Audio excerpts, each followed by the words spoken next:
this morning's content is just really about how we can support you to support others in the community. So forgive me, here we go. So as Rita kindly said, I'm Katherine, and I guess my role is a national role about strategy and growth. And it's about working out what we do, how can we do it better to meet community or different cohorts' needs. So there's a lot of flexibility in what we do, but we're always open to growing and changing and meeting different organisations' needs. So if we don't have something, we're always open to talking to you about what it is that you need and seeing if we can adapt it, change it, so that we can support your organisation. So there's a couple in my team that are sort of relevant to you. Matt and Tumai. So Matt focuses on some of our smaller micro-credentials and day pieces like medication, first aid, that sort of thing. And Matt works with me in terms of the qualifications and the skill sets, those bigger, longer, nationally recognised sort of pieces. So I just kind of wanted to let you know sort of who some of the main names are at genU training that you may wish to connect in with. But ARTS genU training, we've been around for a long time, probably about 70-ish years in the disability and community services sector. We started in Victoria as a disability community services sector, and we grew into a nationally recognised RTO that is non-for-profit, but is also a social enterprise, so that we are giving back to the sector that we are a part of. And we are designed to educate and give back to the sector we're a part of, because we found that there wasn't the quality training that we were necessarily looking for in order to support our organisation as either disability support workers, community services. Then we were looking for mental health wraparound supports and skill sets to continue to grow our staff's knowledge. And with that, the RTO has grown to, of course, not just service our organisation, but service the sector in general. So the last thing is that we have a real life cycle of education in that there is 20-minute PD pieces, which can be, or to an hour or two, which are micro-credentials, day short courses, medication, first aid, mental health, skill sets nationally recognised on mental health, family violence, alcohol and drugs, then moving into qualifications and even traineeships. So our aim is to support the sector, and no matter where you're wanting to start your learning or what add-ons, that there's a space to kind of come into the life cycle. I kind of just want to highlight, I guess, about what's unique or different or what makes us accessible compared to, I don't know, the TAFE down the road, or, you know, whomever else you might have spoken to or currently get training from. And it's not to say that we're better, but this is some of the things that make us different, or that we're proud of, or that we want to highlight. So I guess one thing that we're particularly proud of is our flexibility in terms of the delivery to meet staff and organisations' needs in terms of where they're at. So our courses don't just start once or twice a year. Almost all courses start all of the time. So there's courses starting every couple of weeks, or you can get a course to start at a time that suits you. All of our courses, or almost all of them, are virtual. It is not set and forget. It is not just leave you alone, self-paced, work it out. It is trainer-led, and it is trainer-led by people that are in the sector. So our Cert 4 in alcohol and drugs is one of the most popular courses that we deliver into the Northern Territory, and that is run by trainers that are experienced in the alcohol and drug sector, that are still current, that are working in it, that are current, competent, passionate. So that virtual learning kind of feels like this space in that there's, you know, a dozen faces on the screen, and it's a set time each week.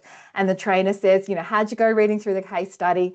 Let's work through the answers together, you know, or let's break up into breakout rooms. You guys work on the pages, you know, the first page, you guys on the second, you know, and really leaves the information.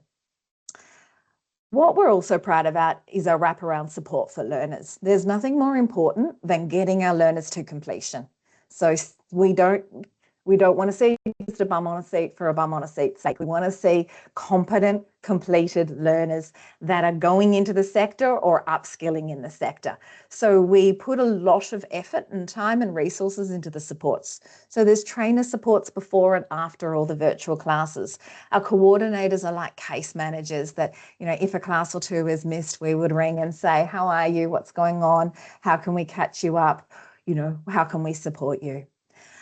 We have learner success coaches. This is a really valuable one-on-one space that can support learners for anything that's outside the classroom delivery. Okay, so the unit might have been about mental health and coexisting needs, but maybe we've forgotten how to upload an assessment. We want to apply that information onto our resume.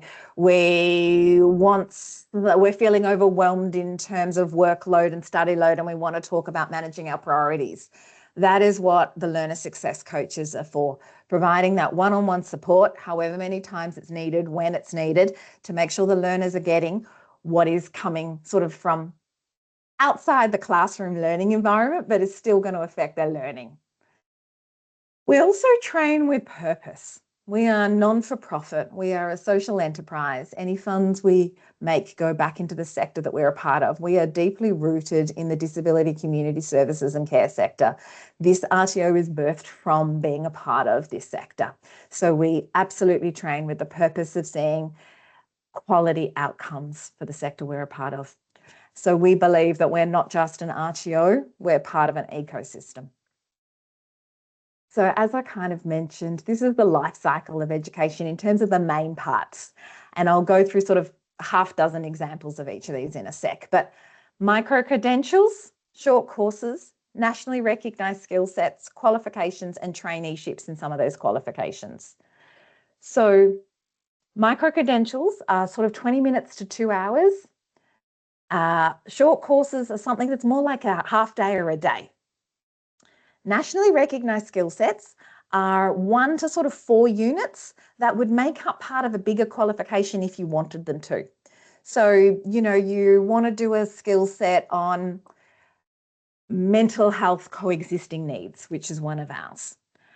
Those 4 units do stand alone in their own right. They're nationally recognised, but they also form 4 credit transfers, part of the Cert 4 in mental health.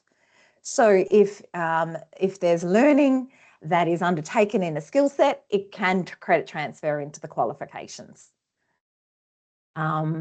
Qualifications, these are Cert 3s or Cert 4s or dual qualifications. I'll talk about our duals in a sec because we're the only RTO in the country or the only tertiary training provider in the country that are doing duals like this.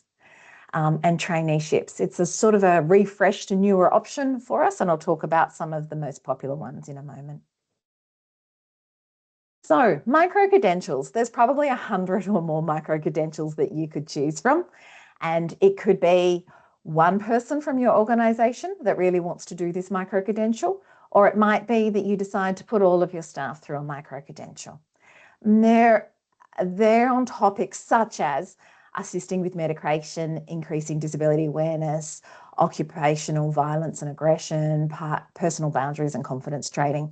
It's non-accredited, so it's about just a short, bite-sized understanding on something that's really valuable.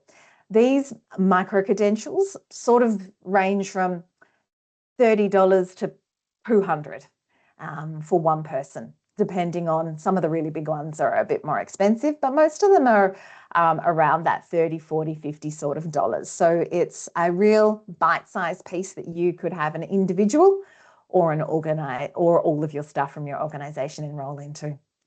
Short courses, some of the most popular, the bottom one, the Medication Safety and Compliance Refresher webinar. This is something that we've already run for the ardent community, but some of the most popular are the mental health first aid, conflict management, cultural safety, first aid, the accredited assist clients with meds, manual handling. Most of these are done virtually. There are a couple like CPR that has got face-to-face components. But we do try as much as possible to do what we do virtually. Again, it just makes it as accessible as possible, for organisations or communities that aren't all in the same office, all at the same time, or are spread across the state or whatever it might be. Skill sets. Some of our most popular skill sets is our family violence skill set. It's actually based on the Victorian Miram framework, and it's about identifying and supporting and referring somebody affected by family violence. The mental health and alcohol and other drugs skill set is designed purely for people that are already in the industry, and it's adding on to something that, and adding on to a qualification that they've already got. The mental health skill set, as I said before, is really about supporting people with coexisting needs, which is really why it's so valuable. And it's 4 units, it's 12 sessions, it's virtual, and as I said, it credit transfers into the Cert 4. The induction skill set is really entry into the sector. But again, it's virtual, and it's about understanding WHS, communication, personal stresses. It's getting those basic skills that are needed for those really entry-level roles if you're looking for staff to join the sector. So we're really proud of our skill sets. They're extraordinarily popular, and they're not something that is offered at all tertiary training providers. They're really designed in consultation with the sector, and of course always delivered by trainers who are from the sector. One of the things that we do in the induction skill set is we organise a volunteer NDIS check for staff that are going through it, so that they are well set up to start straight into employment, and then the NDIS check can be transferred over into your organisation's name. So it's something that we do as part of the induction learning to make sure that we're setting this learner, this entry staff member, up for success right from the start, that we're getting their NDIS clearance check done with them as part of the induction skill set. The Cert 3, our most popular, are the community services and individual support, whether it's a disability or ageing major. Our Cert 4s, there's a whole list of them, but the most popular are the mental health, community services, and the alcohol and other drugs. And our dual qualifications is something we're really proud of, and we've only had running for about 2 years, because they are the first in the country that are pairing the Cert 4 in alcohol and other drugs with another qualification. Because we know that our client cohort has never got a standalone marker or challenge. It is supporting our cohort that have complex and varied needs. So putting the Certificate 4 in alcohol and other drugs together with community services or together with mental health does a few things. It prepares staff to have as many skills to wrap around the cohort as possible. It brings down the cost, and it brings down the time of learning, because there's a number of credit transfers within those 2 qualifications. So you're kind of getting bang for buck in terms of the time and the money that you spend on a qualification. Instead of getting 1, you're getting 2 for not much more. Okay. Something that's kind of new or refreshed for us is traineeships. We've got traineeships in individual support, but I know that really isn't a focus. I think perhaps the traineeships that would be most interest here would be the Certificate 3 or the Certificate 4 in community services.